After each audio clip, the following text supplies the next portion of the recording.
Let's make sure we've got some connectivity.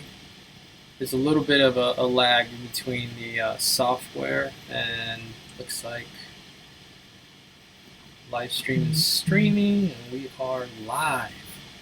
What's going on, everybody? This is your host, Oliver Nye. Welcome back to my channel here on YouTube. Thank you guys for subscribing to this new channel already. And if you haven't already, please subscribe to the channel now. Make sure you turn your notifications on. Leave plenty of comments. And please do the same for our featured guest today. My man Carl Jocumsen is in the house. He's also he's also got a dope YouTube channel that's super underappreciated.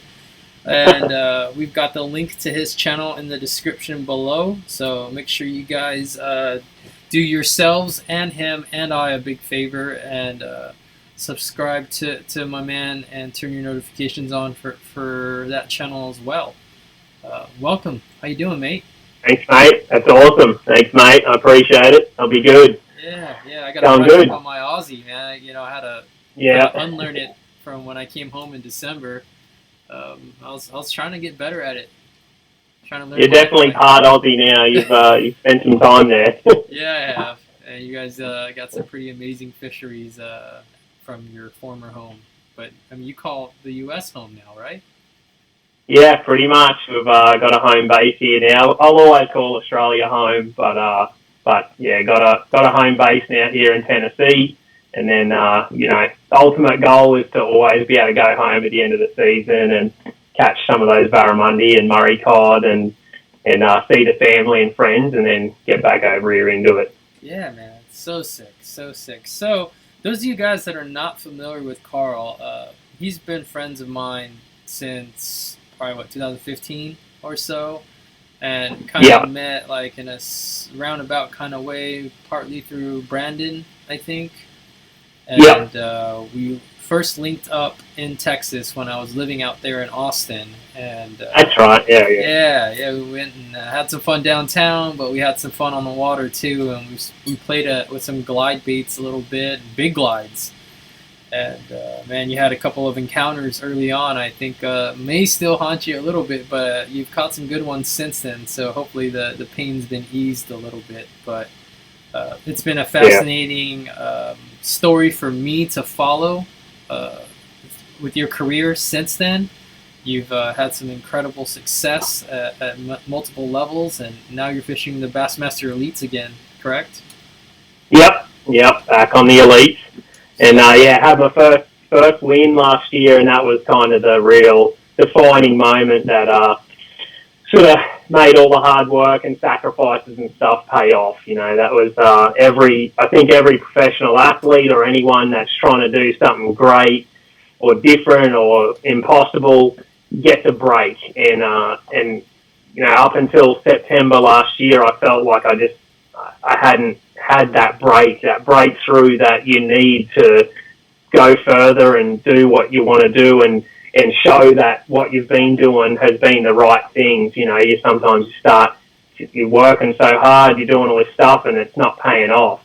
And then it's just like bang, and you're like, oh, it was all paying off. I was doing the right thing. And it just sort of, it just lets you know, like, yeah, just keep moving forward and keep doing what you're doing because that was the biggest sort of life changer for us, no doubt. Yeah, man. Talk about validation, right? It's a big-time tournament on one of the most prestigious competitive tours in the world and all of fishing. You cemented that win on your freaking birthday of all days. Like, how sick of a story is that? Like, that's wild, man. It's crazy. I was so pumped for you, and so are all your friends and all your fans, man. So proud of how much grit and determination and freaking heart. Like, how much heart you show, bro. So, I'm rocking your Fear My Heart lid right now. Why don't you tell us more about, like, the whole concept, the mantra. Like, what is Fear My Heart?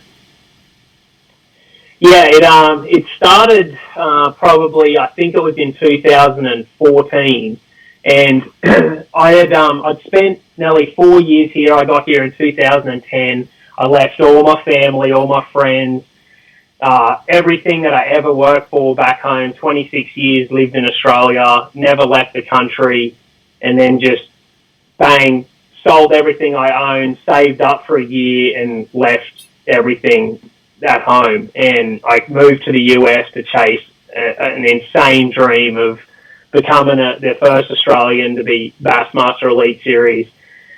It's something I've dreamt about my whole life, but just like never even thought it would be even possible.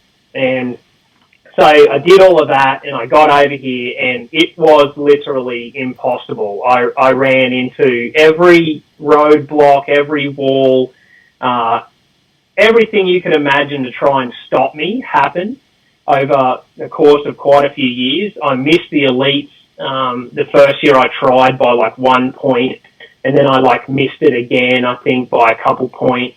And so now I'm 4 years in.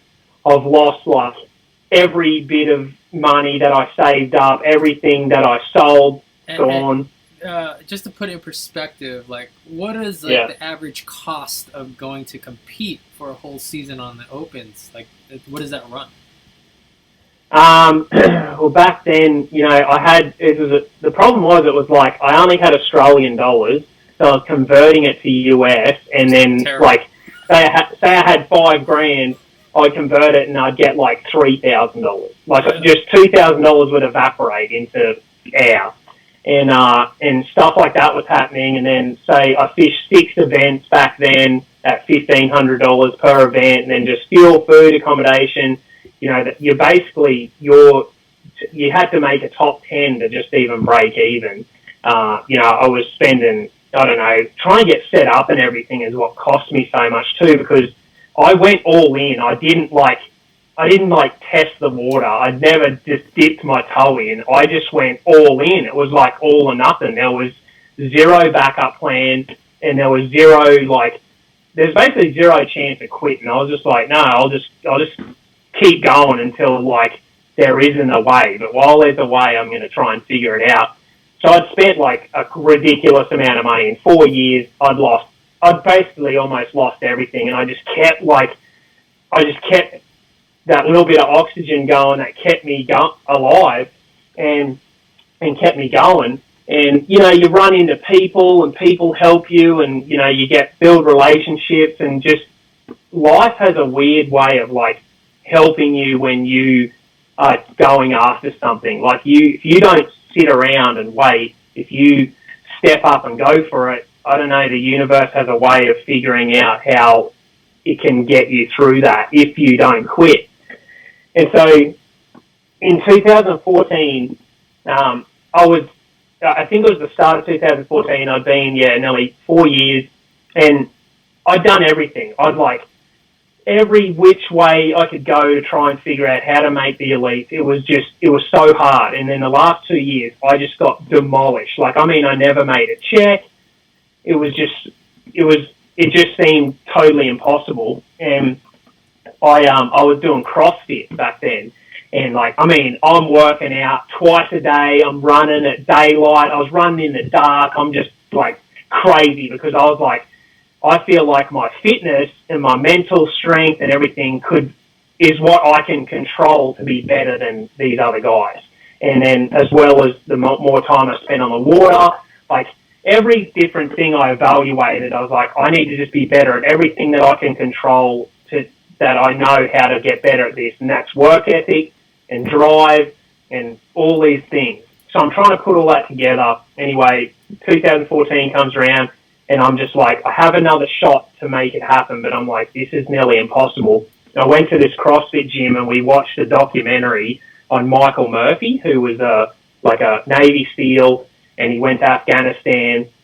He actually got killed over there, and they have a WOD, the Murphy WOD, which is like, I got to think now, it's like 100 push-ups, 200 squats, 300 push-ups or something, 300 squats, 300 pull-ups, 100 pull-ups, 200 squats, 300 push-ups, 1 mile run. You got to do it like 3 times. It's ridiculous. But we watched a documentary on Michael Murphy before we did that WOD to get you like jacked up and show that you're doing this WOD for this guy that sacrificed everything. Well, in the interview, they interviewed a Navy SEAL recruiting officer. And so he's talking about what these SEALs go through, which is the hardest, it's the hardest thing to accomplish, I think, in the world. Like, it's basically impossible to make it to be a final Navy SEAL. Hundreds, thousands try, and 5 guys make it ever. It's crazy. Well, he starts talking about it, and he says that all these guys come in, and he said the biggest, strongest, meanest, fittest, most natural athletes that are just freaks at everything, he said they never make it. He said the strongest swimmer, he said the toughest guy, said they don't make it. And it was kind of like, what the heck? Like, when you were listening to him, and he said, you know who makes it? He said the guy that can't even swim 100 meters at the start of the recruiting thing, the guy that can't even run like a certain amount of miles. He said the 5 guys that make it have the heart. And that's when it like hit me. He said that. And so I went away and I was like, I don't have the experience that these guys have. I haven't lived here. I haven't caught this species of fish. I put all the things down that I haven't got, and then I was like, but I've got the heart. And so what was weird is I went back to the man cave. I was living on a single mattress like you saw in Gene Eisman's shop. And I was telling him about it, and I said, like, I said something like they should fear my heart. And Gene sort of just, like, said, man, that should be your, like, mantra or motto. And, like, it gave me, like, goosebumps, and I was like, and so I got on computer and sort of looked it up, and it was just nothing. It was unheard of, and I went through all the whole thing, and I was like, that's mine now, and I'm wearing it on my sleeve, like, forever. And so I went into 2014 saying that it was fear my heart, like that was it. And then my cousin Chris, who's a professional boxer, he was going through the same thing in Australia, and it kind of came a lot from him because he was always the underdog. He was always, this guy's going to knock him out, this guy's going to beat him. And Chris hadn't had the experience. He didn't have the big gyms to train in. He trained in a tin shed, like a tiniest tin shed with a couple of bags. And out of all of that, he became the number 1 Australian welterweight in Australia. He knocked out dozens of guys that were supposed to beat him easily, outboxed the greatest boxer in Australia. He ended up going to Europe. Like, he would break his hands in the fights and keep fighting with 2 broken hands. And that's where that, like, heart came from. He just, like, he didn't have the skill and all that, but he had the heart. He had that work ethic, and that heart got him through way further than anyone else. And so going through all that and having that, and just always having that on my hat, on my sleeve, on my shirt, it just carried with me right through that. And then that year I became the first Australian to make it to the top 100 guys in the world. And that was it. That's where it was born. So sick, man. And to go back a little bit in your story, so, I've got a lot of audience from Southern California, Texas, maybe even a couple in Tennessee. But, like, when you first came over here, like, you were living in Reseda, right, out in the valley? Yeah. So you were fishing Pyramid and Castaic and the LA area lakes. And little known fact is, like, you had no prior experience with largemouth, smallmouth, or spotted bass prior to you coming over for the U.S. Open one year, right? Yeah. So you have literally had to learn how to catch these things from scratch. Yeah. And some of the first experiences you had were here on the West Coast, in the West Side. Lake Mead, being the very first one, and that's a tough fishery.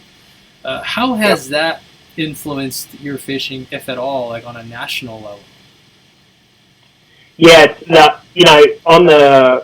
living in California, and that's where I got that's where I experienced firsthand and fell in love with America and the largemouth bass fishing and just the fishing in general over here was the West Coast, because I got here and it was similar to Australia. California is the closest to Australia than anything. The people, the way the fishing is, kind of the lakes, the clear water, and it was kind of tough, and they were all the things that I like, and it was hot.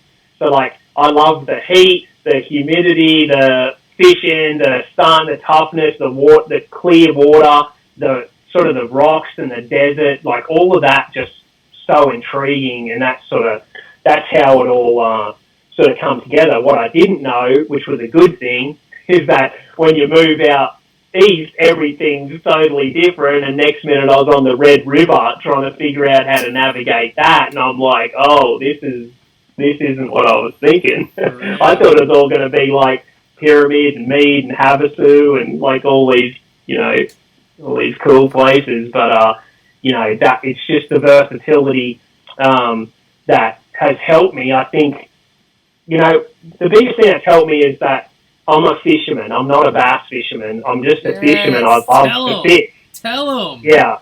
And so in Australia, we don't really have that one. We don't have a species that a person catches all over the country and that's all they do. We have specific targeted species in certain areas of Australia where they thrive, and the barramundi are up north. They need the heat. The Murray cod are only on the sort of the southeast, coastline type of thing, and inland, but like not inland like America inland.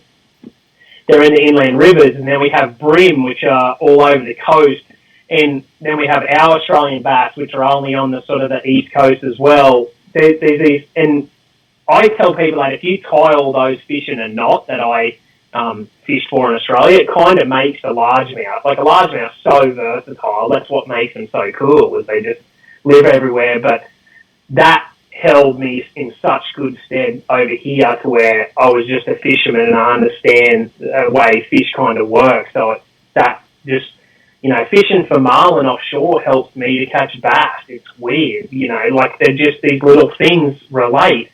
And then when you got muskie over here and you start, catching them and you start catching the real big bass on glides, that's where the glide bait stuff came from, because that really hit home with me, was targeting specific giant fish that pull hard and are just big and old and smart, and you've got to try and trick them. So that's where all of that came from. But yeah, just in general, being a good fisherman for all different species is really what helped me to make it over here.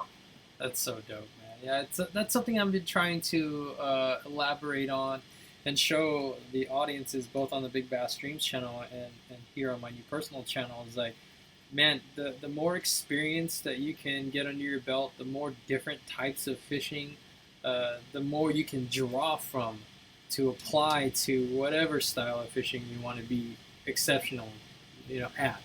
If that's bass fishing, you can draw on all of those things that you talked about and take little things about technicality, how hard you can pull on this tackle, maybe this kind of presentation, a different way of approaching something. It's just all that experience makes you a better overall angler. Even when you're just recently discovering the ultimate game fish of them all, the crappie. I've been watching you catch the last couple of weeks, right? Like, you haven't really ever tried catching them before.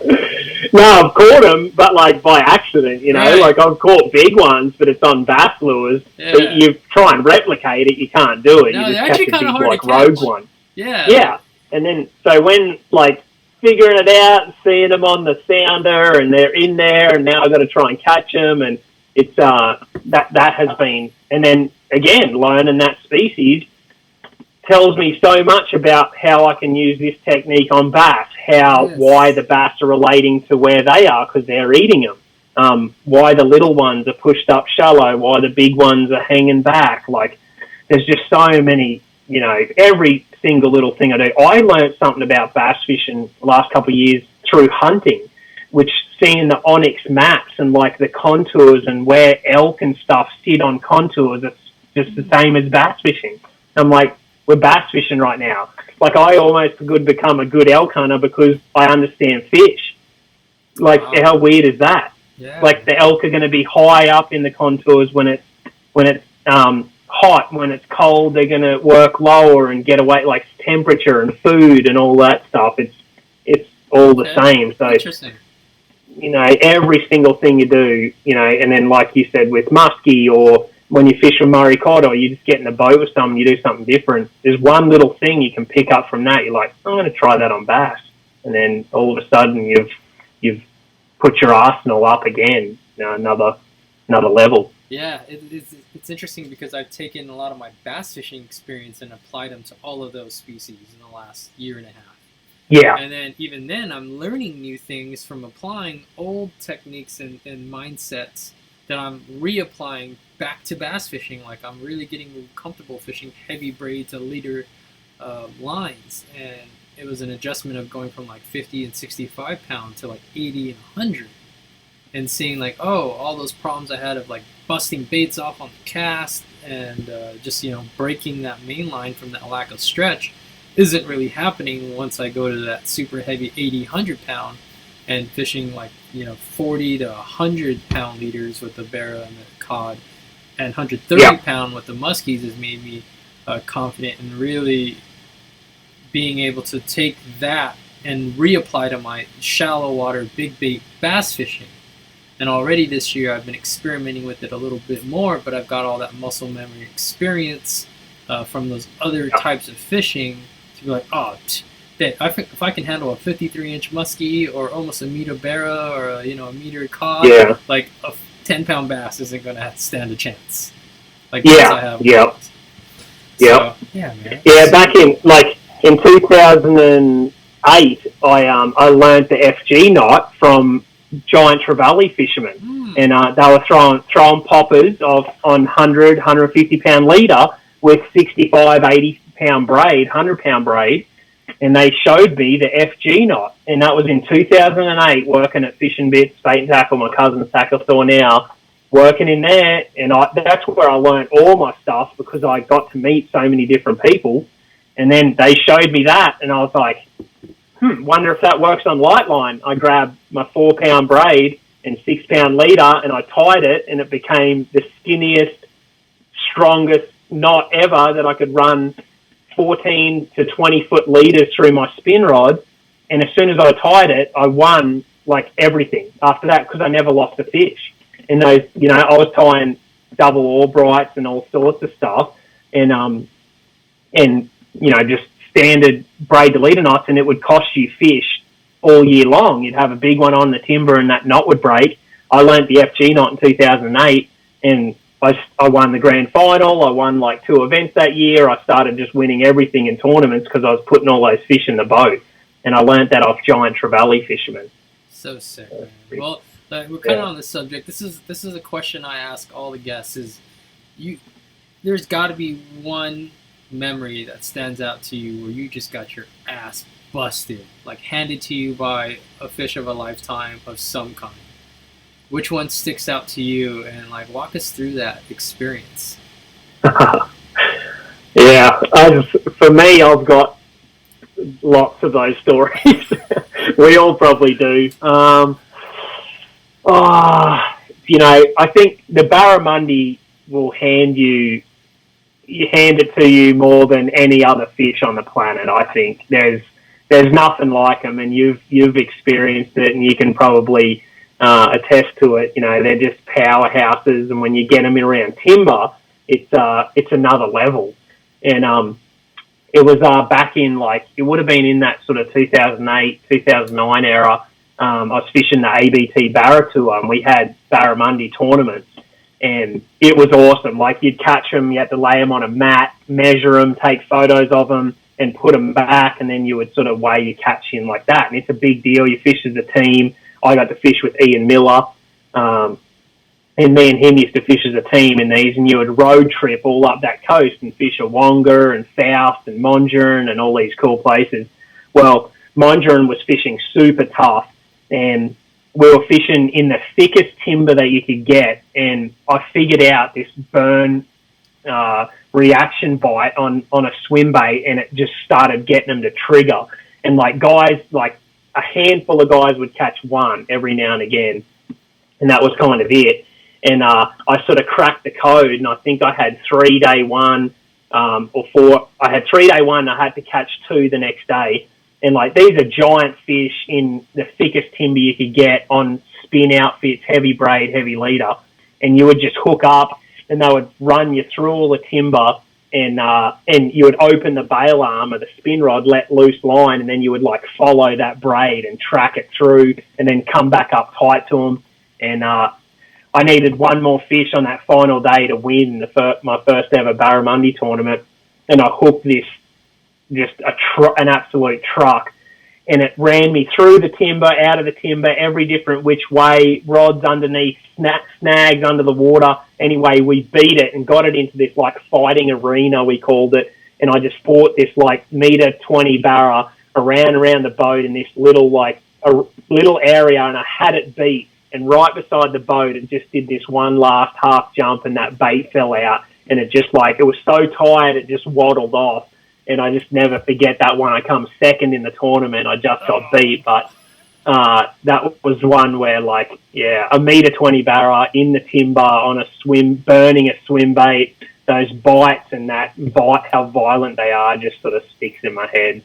Man, a meter 20. That is a monster. If you guys haven't seen some of the BigBassDreams stuff we have up on the BigBassDreams channel, and I know a lot of you haven't because their watch numbers aren't even that high, you guys are blowing it, man. That was some of the most incredible fishing that I've ever experienced. And imagine if you had the aggression of a big angry striped bass, but with the jumping ability of a smallmouth that lived in places that largemouth do, like a foot of water and grass beds, and they're eating a Defiant 247 literally as fast as I could burn it, and then I go to rip it through the grass, and like your mate Ash would say, he was like, dude, this is like full on GT popping, like it was super aggressive and just an incredible fish, man. And Ash actually caught like a meter 25 the very first night I fished with him and Ian, and I was just like, what the hell is this thing? It is a monster.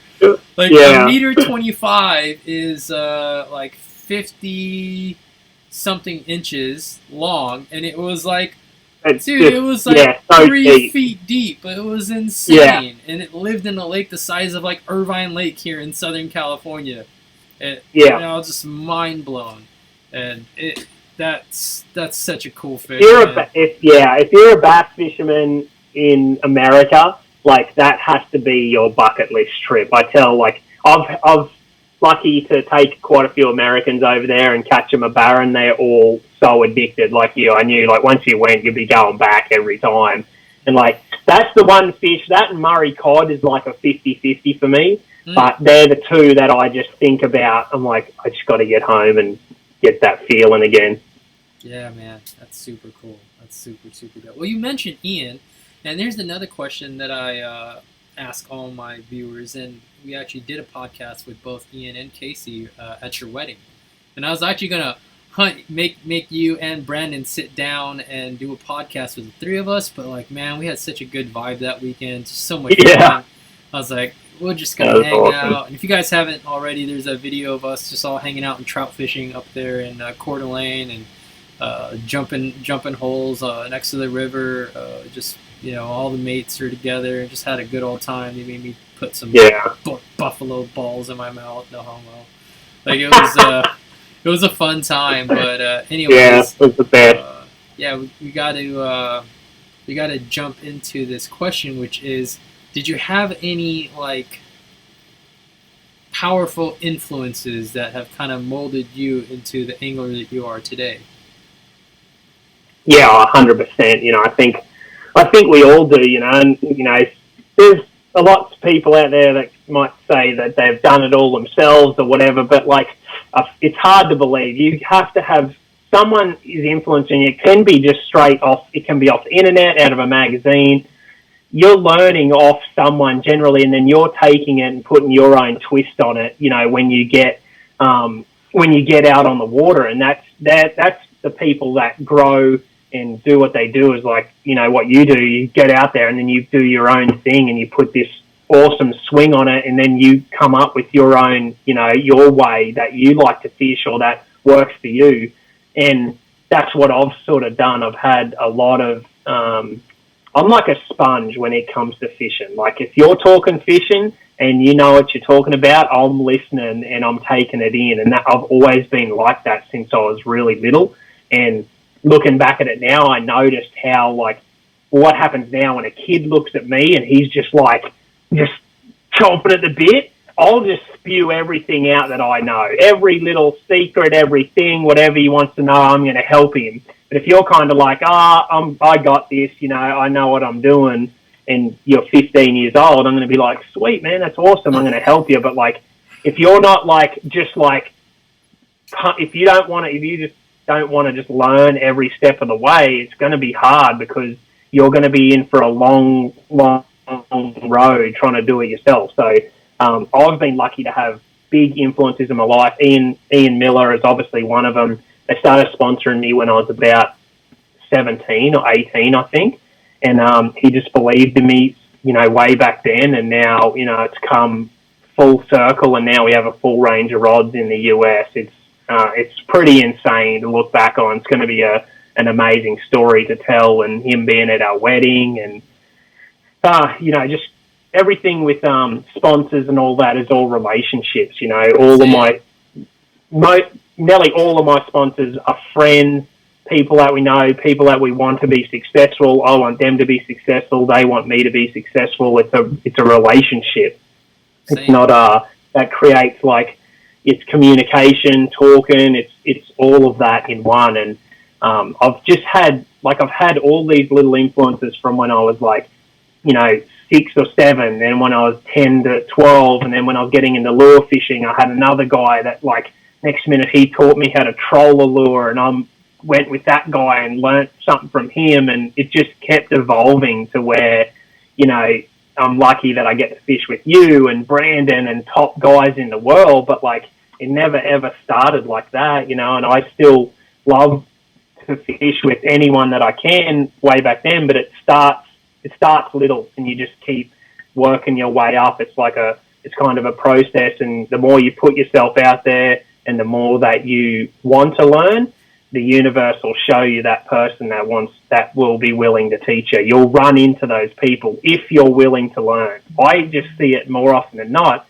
sort of people that are, they're worried about not knowing something, even at a young age. Like, they want to either act or pretend like they know everything. So if they do that, people they're not gonna offer and put and unload the information that you could get them to if you just act humble and be like, man, just be cool. How do you do that? And you can just ask the question, be enthused, and you'll be surprised. Fishermen majority of them are pretty amazing with how much they will actually tell you. Especially if you're younger and you're coming up, just be that sponge and just learn off as many different people as you can. Yeah, it's sound advice. Sound advice. All right, here's both of our lives are pretty heavily influenced by social media and the platforms, like even here on YouTube now. And I always ask the guys that are kind of our generation and older this question, and I think it's important for the guys that come after us that don't know a world without it, for them to get some kind of perspective and insight into, like, how it used to be, and hopefully they find some value in that, right? Like, back when you were coming up as an aspiring young angler, before you were Carl Jocumsen in Australia, like, as the man, how was your fishing content, like, provided? Was it like TV? Was it magazines? Like print stuff? Like, because we didn't have YouTube, we didn't have Instagram, we didn't have Facebook, we didn't have any of this. I definitely. I feel like I'm lucky, and we're lucky at our age that we grew up. We got to see, like, a pretty good transformation from just having a passion for fishing without the social media and influence side of things, to where you weren't catching them for any other reason that you just loved it that much. That's the only reason you were going fishing, is you had a pure passion for it, and that was it. And so we were lucky for that, because social media has thrown a little sort of spanner in there, to where it's hard to decipher whether someone's doing it just because they're getting attention, getting likes and all of that on social media, or are you doing it because you really, truly just love the sport of fishing. And so for us growing up, there was no gratification, there was no instant gratification. It was just you going fishing, and And the be all end all was getting a magazine at the end of the month and reading that and trying to learn from it. And talking about influences is when I was about 10. This is sort of the stuff I'm talking about. I read every magazine back to front, every one that come in, Fishing Monthly. I would just read it front to back, and there was this guy that was doing articles in there. His name was Jason Early, and I'd read his articles. He fished local lakes that I fished, and I loved like what he would talk about. Well, he lived near our area, and we went to a restaurant. I was with my mum, and I saw him, and I was like, "Mum, that's Jason Early," you know. And I was like starstruck, and Mum was like, "Yeah, who's that?" You know. And I was like, "He writes for this magazine." Mum was like, "Let's go and talk to him," and I was like, "Hell no, like, don't go near him, like, whatever you do."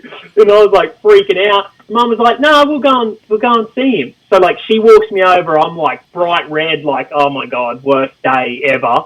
And my mum's like, "Hey Jason, you know, this is my son. He's mad on fishing. He noticed you or whatever." And he stood up and like shook my hand, like looked me in the eye. I started talking fishing, and he saw that thing in me where I was just taking it in. Well, that week or years later, I was fishing with him all the time, and he was one of the guys that took me out. He gave me the time, and he influenced me in a big way to know that, like, I know how I felt being that age, looking at him writing in magazines, so I know how kids and stuff are looking at us and stuff now, so I've made sure to, like, that helped me so much into how to represent and how to be a good person and good in this sport.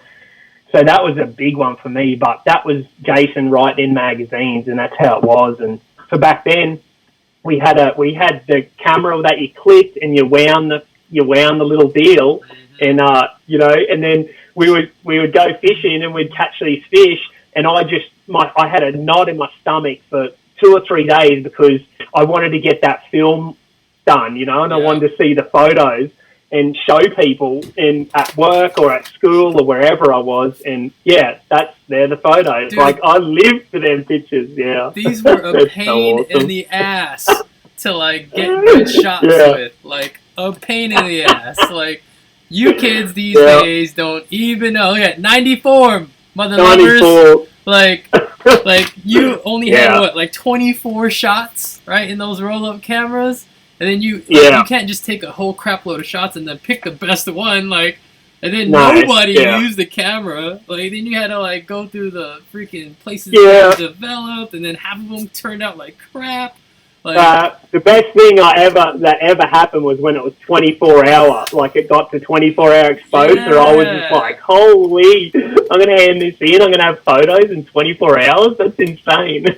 Oh man! But yeah, that was what that kind of sort of separated the people from. Yes, there's a filter. You know, it was a filter of like, what reason are you doing this for?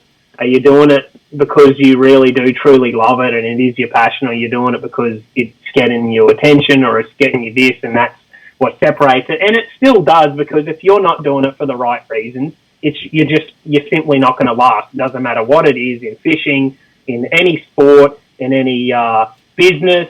It doesn't matter if you don't have the right heart in it, you don't have the passion, you're not in it for the right reasons. When it gets tough, the passion's not gonna carry you through those tough times. You're gonna say, this sucks, and then you're gonna give up. Yeah. So whatever you're doing, do it for the right reason. Dope. So with all that being said, what do you think is better? Like, do you think it was better back then, like before anybody could just have a platform without any filters?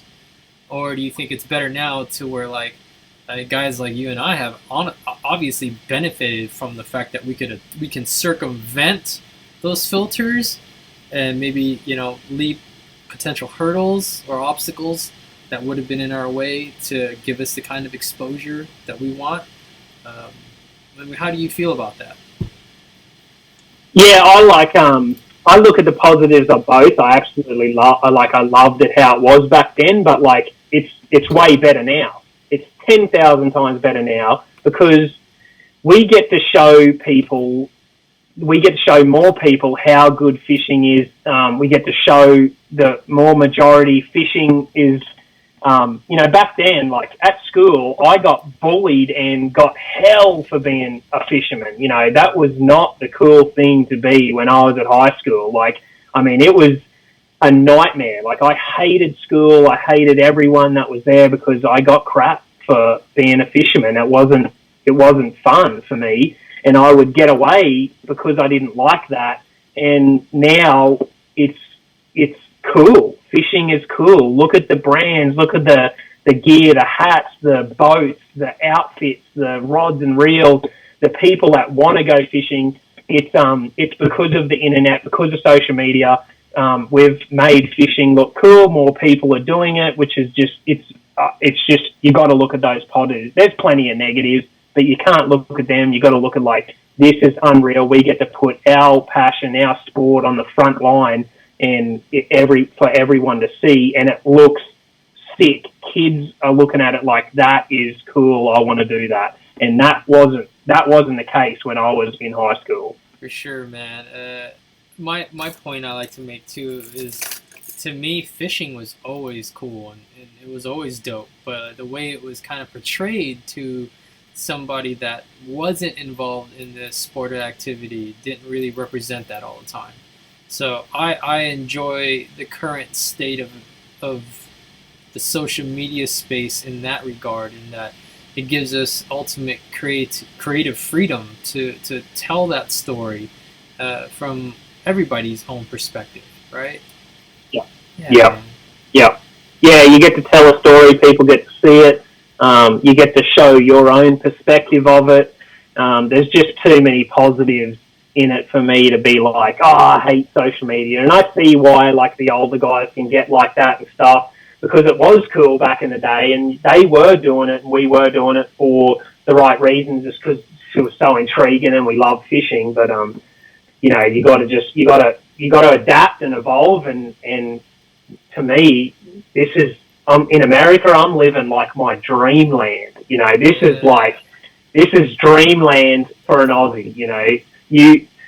Fishermen and hunters and outdoors are like they're like looked at up here compared to anything else in America, and it was never ever like that in Australia. You couldn't have a Bass Pro Shops with animal mounts or fishing, even in tanks like they do. Like, it's different, and any one in America, I just try and show how much excitement and passion I have for America and how they look after the outdoors and fishing and fisheries. That I just want to say how lucky you are to have all of this, because in Australia it was always a battle to, you're on the back foot all the time. As a fisherman or hunter in Australia, you're on the defense all the time, where over here you're on the next level, and all of this stuff happening right now is exposing all of that and showing, like, how important fishing and hunting is, because if all the stuff goes away, we can catch fish and feed our families and hunt and provide and light fires and camp and do all those things that fishing and outdoors showed us. That's what's real. That's the realest stuff that there is, and we know how to do all that. I had a good conversation with my cousin the other day. It's like, we're so lucky to grow up in this time when we get to let fish go. We have so much food and stuff that we get to just say, oh, you let it go. Well, I'm changed my mind on the older generation, because they used to keep the cod and kill everything, and that we used to look down on it. They used to eat it for food. They had to. That was it was tough times, and they caught rabbits and hunted, and they caught cod, and they ate them. That was food. And so when they look at us letting them go, they're like, what are you doing? You're crazy. That's good food. Yeah. Well, we're growing up in an era where you can let it go, and there's just plenty of food for everywhere. It's like a different time, but you just never know what's going to happen. And all of this sort of stuff made me realize, like, man, I need to be utilizing hunting and fishing more than what I have, and respect it more, because if worse came to worse, fishermen and hunters are really at the top end, because they can actually provide for anyone and everyone, their families. And I think that's pretty cool. And that's why I think fishing's going to get us through these crazy times. Absolutely, man. That's so rad. Now, at the end of it all, man, when we get to the end of the Carl Jocumsen biography, like, what do you want your legacy to be like in the fishing culture? Like, if you want someone to think of Carl, like, what do you hope comes to mind? Oh, that's a good one. um, there's a lot, but I don't think I've even scratched the surface of what I want to do. I want to my main thing is like I love people and inspiring people and showing people what happens when you don't give up. That's my number one thing. It's like, look what can happen if you don't quit. Look what happens if you go through hell and back and then you don't stop. And out of all the things I do, and one day I want to be world champion, Bassmaster Classic champion, Angler of the Year, all of that. I think I want people to remember me for what I did for other people. I want to help other people and inspire other people and show it's not anything about me. I want to give back and hopefully, be remembered as someone that gave back to the sport and to fishing and represented in the best way possible. I think the Fear My Heart legacy and brand is going to be my biggest accomplishment. That's my ultimate goal, is to that Fear My Heart to be like a household name one day. That's where I want it. I want people to wear that and be proud, and for that to like help them through like their journey. I think that'd be pretty cool. Sick, man. That's awesome. All right, and then if there is one thing you could tell a young Carl Jocumsen, just freshly arrived here in Southern California in the west side of LA, one piece of advice, man, what would you give him? I would the best piece of advice that's ever been given to me, and this is what I would give to myself when I moved here, and this is what I would give to anyone. And it was taught to me by mutual friends, good friends of ours, Gene Eisman.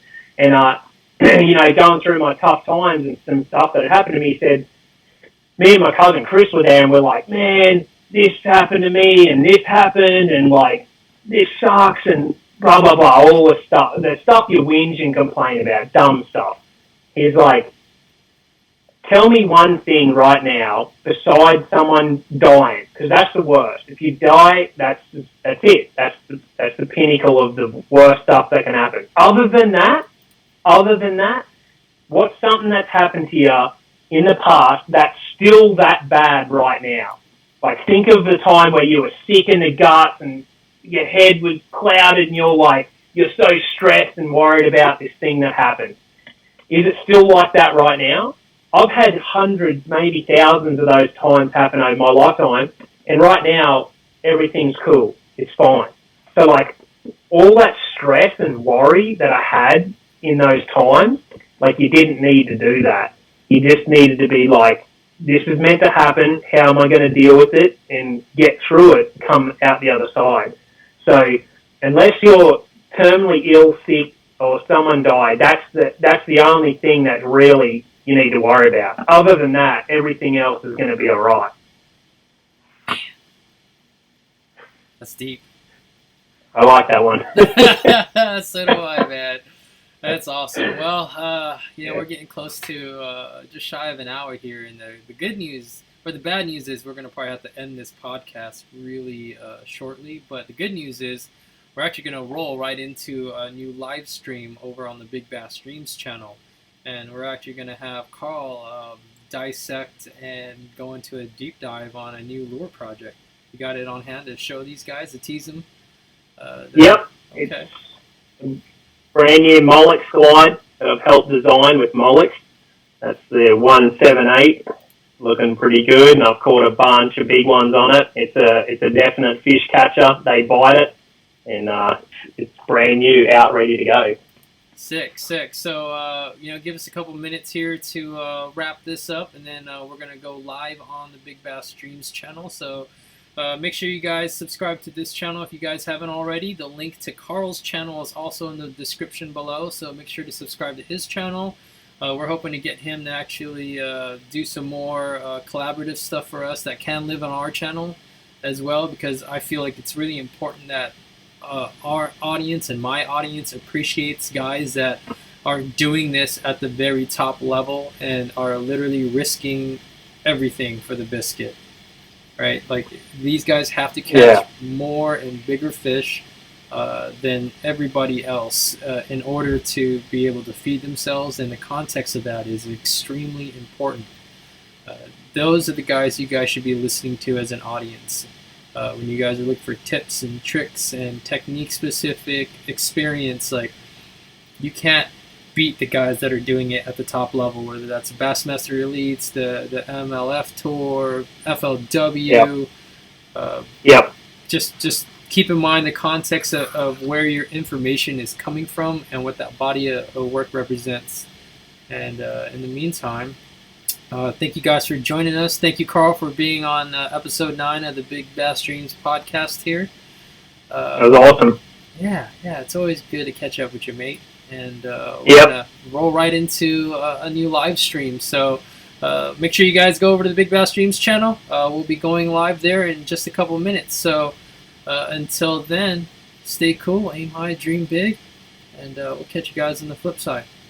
Hold on. Thank God. Yeah, hold on tight for us, Carl. You and I stay on. Okay. All right? Yep, radio. See ya.